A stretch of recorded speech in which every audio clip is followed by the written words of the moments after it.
everyone. It's Wendy, day 9 of quarantine. I'm sure a lot of us are kind of going crazy. And some of us are not. Some of us are actually really enjoying this time at home, outside of a little bit of uncertainty as far as supply, demand, and health. But I wanted to get on today because something has been going on, and I don't know if you've seen it too, but I am realizing that the more time that I am forced to be here and be with my own thoughts, with my own family, without any other distractions, that I am realizing that the voices that have been buried in the back of my mind, and I'm going to call them kind of like your heart voices or your intuition, have been getting louder. And I'm wondering if you have also been hearing them. And I'm realizing what it is that without all the distractions, without the decoys of things that are your supposed priorities, that your heart becomes louder. Your voices that are deep inside you become a little bit more pronounced. And as things that you thought were important fall away, I'm realizing that I'm really beginning to know what it is that I want. So I am asking you guys today if some of those voices are getting loud. Hey, Mike, how are you? It was good to see you the other day.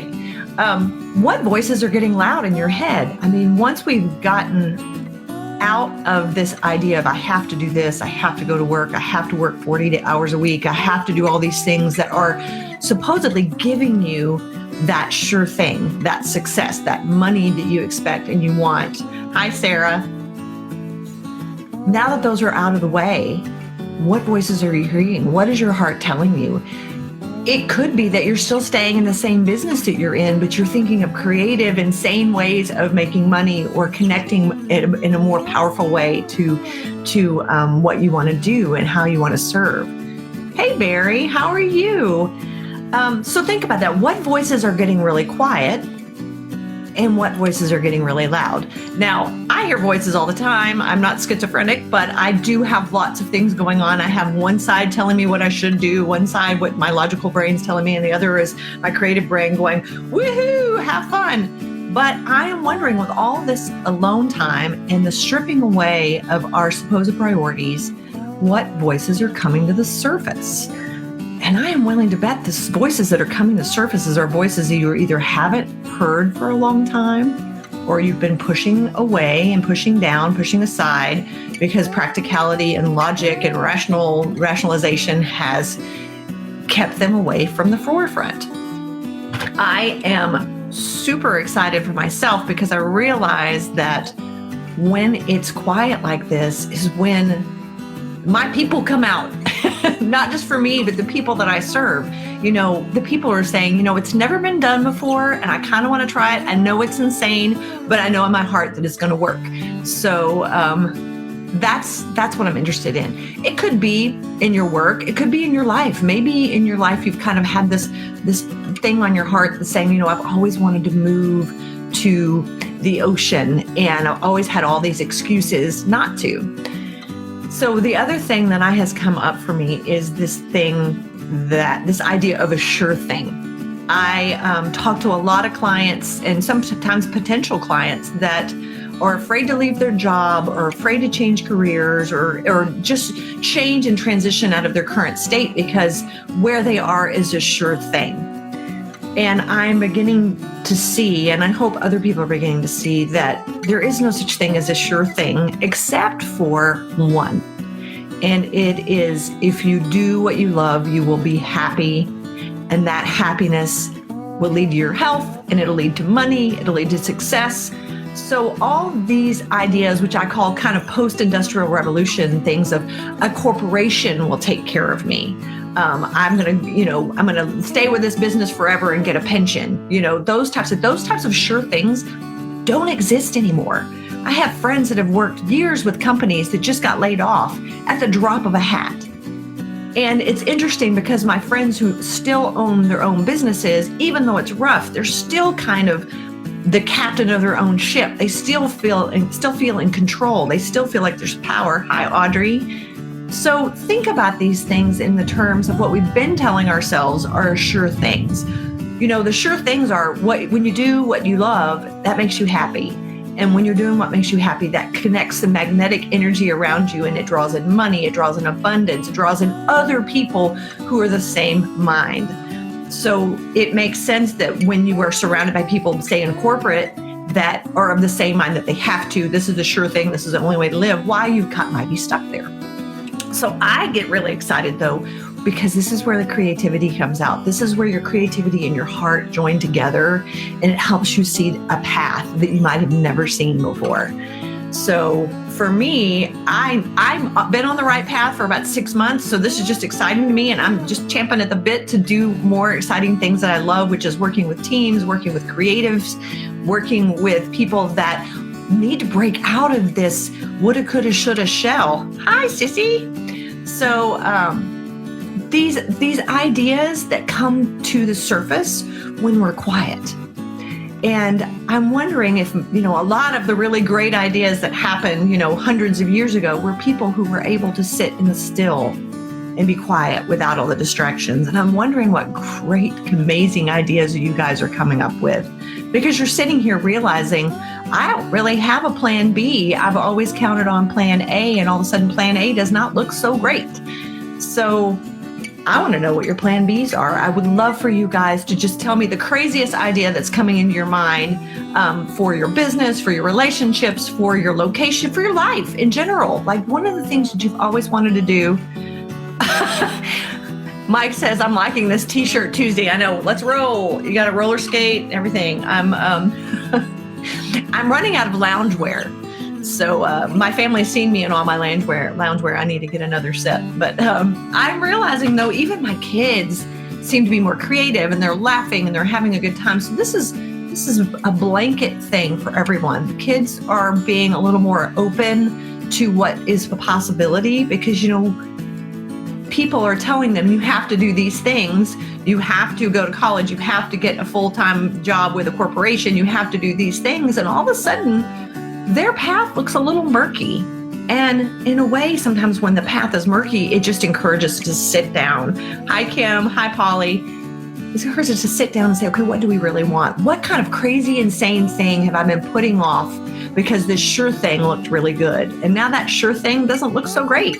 It kind of looks like, a date you thought was going to work out really well, and they show up and they're in a wrinkled shirt and and they smell. The thing you thought was going to save you is no longer an option. And the truth of the matter is, the only thing that's going to save you is right here. It is what you love. It's your genius. It's when you put your heart and soul into something to create something and serve others. That's where the power and abundance lie in your path. If you're doing anything else than that, you're just kind of faking it. And I think about sometimes, if you think about people who act in a play, the difference between the good actors and the bad actors are the people who are the good actors are living in it, they're believing it, they're breathing it, this is what they love to do. And everybody around them that just falls a little false is because they're just putting it on like a bad suit. So I want to encourage you guys to find your comfortable space, to find your heart, to find where you're creative, to find where you're happy, and you can just emit positivity, happiness, creation over everybody that you can see. Hi, Faith. What is Sarah says? Such a great thought path. I want to intentionally explore this and start trying to listen to myself better. Absolutely. You are the master of your journey, and anybody that gets in the way of that is either trying to teach you something or put you in another direction, but really, ultimately, it's what comes from your heart. Mike, it has me thinking about why I live here and all my family live in Pennsylvania. Yeah, it's like you're a little displaced and supporting them. Yeah, absolutely. So it magnifies it. So that's the thing. It's like all the things we thought were priorities all of a sudden just can fall away. Hi, Brittany. That's my friend Brittany. She did this amazing art above me. Isn't that incredible? She's following her heart, and she's making her mark, and she's just putting her sweet soul everywhere in the universe, and I love it. So this is the interesting thing. I've actually had a strange blessing over the past year. A lot of people wouldn't look at it as a blessing, but all the things that have gone on with my daughter had completely stripped away all the bullshit in my life that I thought was important. And it put a hyper focus on my priorities and a hyper focus on the things that were important and a hyper focus on the people I cared about. And all of a sudden my life got easy. It got easy. Yeah, there was heartache. Yeah, there was a little bit of fear, but all of a sudden anything that came in my path that wasn't meant to be there, I had no problem saying no, thank you, and exiting. So, Kim, I have a camera person. No, that was just me lifting up my laptop. That's hilarious. Yes, I have a camera person and sound people and obviously a makeup person. Anyway, I love you too, Brittany. But anyway, think about these things. When your life gets tumultuous, what are the things that are left? And if the things that are left aren't being served by what you're doing, then stop those things and focus yourself on the things that are being served with your priorities. And that sounds kind of weird. People always say, pick that one thing and do it and you'll be successful. Well, the problem is that sometimes that one thing is a little mercurial. And I think the one thing is what serves your heart, what serves your priorities, what serves your soul. Those are the things to focus on. It doesn't necessarily mean that it's going to be a job or an action. It could be that all of the things in your life are serving that one thing that serves your heart. So anyway, I'm kind of going out there. I'm really, really inspired by all the people out there who are sending positivity and good thoughts. And I thank you. And I also want you to know, think all those things and add to it. There's the improv, right? Yes, and. Yes, you have this time alone. Yes, you have these kind of uncertain times, but guess what that's giving you? It's giving you a bullshit filter like you've never seen before. Use it. Take advantage of it. Capitalize on it. Get to work with those extra hours, those 2 hours that you don't have commuting back to work. You could do anything. You could write a book. You could write a book on what you're learning right now. There's so many things, but listen to your heart and act on it and honor it and make your life align with it. So anyway, look at that. Jan says we really can get our priorities mixed up. What is a true priority? Clothes, food, water? Yeah, your basic needs. But you know what? Your basic needs are also your heart, what your soul needs, what your mind and heart ache for are, to me, sometimes more important than food. Now, I'm not making light of food, but there's very few of us right now that could say we're starving. But I can say there's a lot of us who can say we're starving for what our heart needs. We're starving for what our soul aches for. And so I'm just encouraging you to reach out to what that is and create your life around what that is, because that's when you have true peace and happiness. And that's when the success comes. So, hi, Cindy. That's my neighbor. I feel like I haven't seen her in forever and she just lives across the street. But if you are not doing what your heart wants, then really you're just wasting time. And that's kind of the way I look at it. You can spend your whole life just ticking boxes and wasting time, or you can get right in the heart and the seat of what your heart and soul wants. And ultimately, that's what the universe wants for you. It wants everyone, God wants everyone sitting in their soul space and serving others in that soul space. And that's when the success and the abundance and the joy and the peace and the creation have a chance to come out. So I'm just going on and on and on, but I just wanted to say, I hope everyone's staying healthy. Reach out to those you love. Stay connected virtually, because we do need that connection. And there's a lot of people out there who suffer from being alone, and it's not good for them to be alone. So reach out if you can. You have the time. And I just want to encourage you to listen to your heart today. Listen to your heart every day, but really focus today on, because things are going to start getting crazy. I know in Texas, we're probably going to do the shelter in place, whatever that means. I want to say duck and cover, but I don't think that's what it is. But I want you to sit still and listen to those voices that you've been ignoring and putting priorities to cover over, and responsibilities to cover up. I want you to start uncovering all that stuff. Take the filter off, what I call the BS filter, because that's really what it is. If it's not heart-centered and it's not soul-focused, then it's just BS. And it's excuses for not living your true life to its fullest extent. So kind of harsh, but it is true. And I encourage you. Yeah, Kim is right. This period of time has real blessings in it. Absolutely. And that's the other thing. It clears our filter to see what miracles life is to be anyway. Our life is a miracle. Our technology is a miracle. Our survival, the fact that we can recognize this virus and protect ourselves. Think about it hundreds of years ago of the plague, or even 100 years ago with the Spanish flu. I mean, people were just dying left and right. And so it's a real thing. Hi, Dale.